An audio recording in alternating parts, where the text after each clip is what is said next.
त्यांना चालत नसायचा जातीमुळे स्पर्श भिवाचा त्यांना चालत नसायचा जातीमुळे स्पर्श भिवाचा त्यांना चालत नसायचा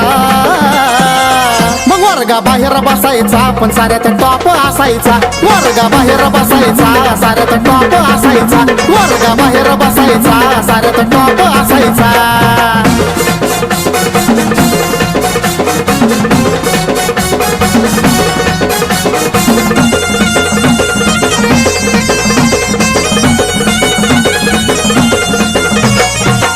म्हणून वर्गात बसू दिले नाही पाण्याच्या